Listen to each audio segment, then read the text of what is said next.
Vendredi soir, les joueurs de José Pasqualetti ont remporté un match complètement fou. Sylvain Michel revient sur cette semaine très compliquée. Que l'entraîneur, que les joueurs, que les salariés, que les supporters de Nîmes Olympique payent pour quelque chose dont ils ne sont pas responsables.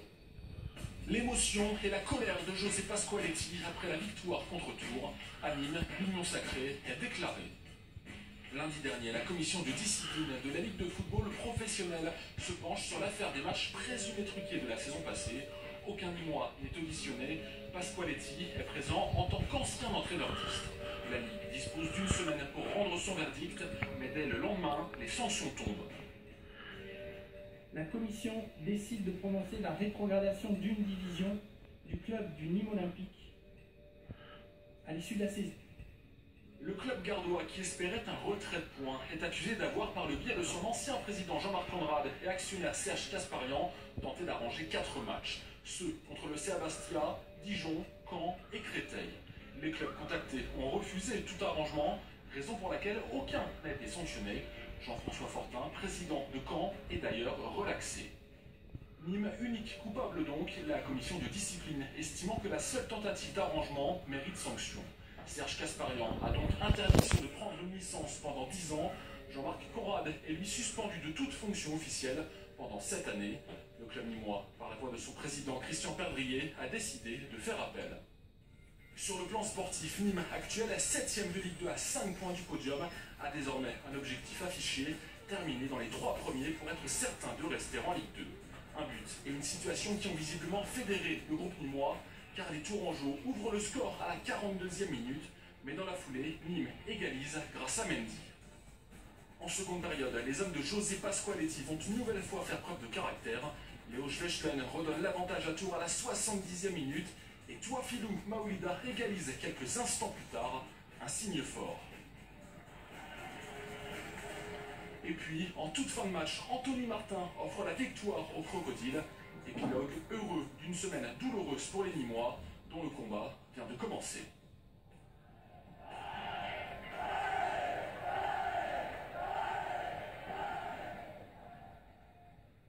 Et justement, nous sommes avec Christian Perdrier, le président du Nîmes Olympique par téléphone. Bonsoir, président, merci beaucoup d'être avec nous.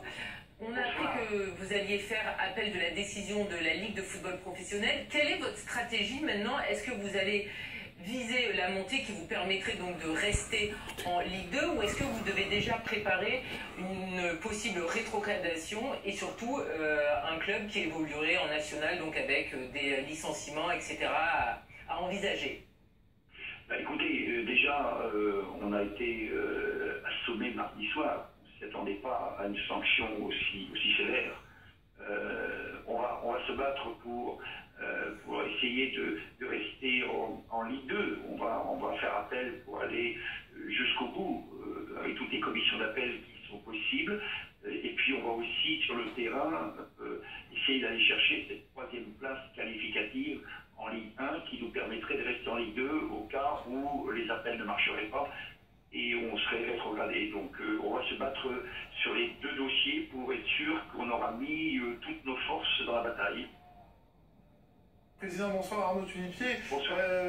J'ai entendu beaucoup de réactions de la part de José Pasqualetti, de la part de joueurs, vous aussi, qui pensaient à tort ou à raison cette décision et qui critiquaient la commission qu'il avait prise, ce que je peux comprendre. En revanche, je n'ai absolument rien entendu sur, entre guillemets, les vrais coupables. C'est ceux qui ont essayé, qui ont réussi ou qui ont échoué, mais bref, qui ont en tout cas triché vos prédécesseurs, M. Conrad, M. Kasparian, etc.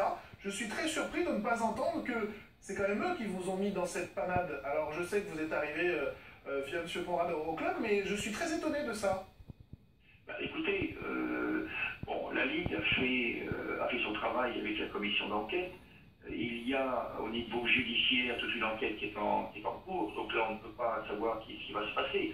Vous savez, toute peine mérite salaire et toute faute mérite sanction. Je crois que le club et la Ligue l'a décidé. Le club est sanctionnable parce que ses dirigeants ont fait a priori des tentatives de corruption. Donc voilà, le club est sanctionné. Maintenant, ce qui est important, c'est de savoir que la sanction pour nous est complètement disproportionnée. Donc on ne peut pas rentrer dans le débat de dire des anciens dirigeants ou autres. L'important c'est de se battre maintenant, peu importe les faits. Donc il faut que maintenant on se batte pour rester en Ligue 2. Président, on ne va pas vous embêter longtemps. Une dernière petite question. Tout de suite, José Pasqualetti m'a dit on va se battre. Il m'a dit un Corse ne renonce jamais. J'ai l'impression que ni moi non plus. Et ça, c'est une bonne chose. Mais est-ce que vous n'avez pas peur qu'au premier accroc, tout s'écroule? C'est-à-dire que eh bien, vous êtes tenu à rattraper ces 5 points qui vous manquent pour aller jusqu'au podium. Ça va être une tension terrible. Ça va être une pression terrible. Comment vous allez, vous, en tant que président, en tant que dirigeant, soutenir vos hommes pour voilà, arriver à ce qui s'apparente presque comme une mission impossible, mais que je vous souhaite de réussir, bien sûr. Mission impossible, oui, peut-être. On n'est qu'à 5 points. Vous savez, il reste encore 9 matchs. Ça fait 27 points. Il nous en manque 5. Bon, oui, c'est impossible. Mais si vous regardez bien depuis le début janvier, on a un parcours qui est assez remarquable.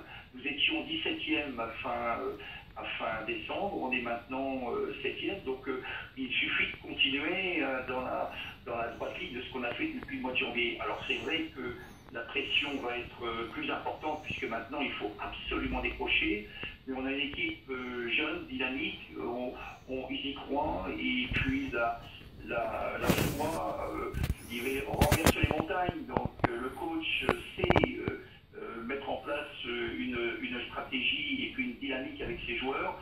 Moi, je crois beaucoup à la victoire à la fin du parcours et vous verrez qu'à Nîmes, on se battra jusqu'au bout. Merci beaucoup, Président. Le président Perdrier du Nîmes Olympique qui était par téléphone avec nous pour réagir suite aux sanctions. Et on rappelle que le Nîmes Olympique est la meilleure équipe en 2015 avec le SCO d'Angers, justement, avec 25 points pris. On va faire un petit bilan sur les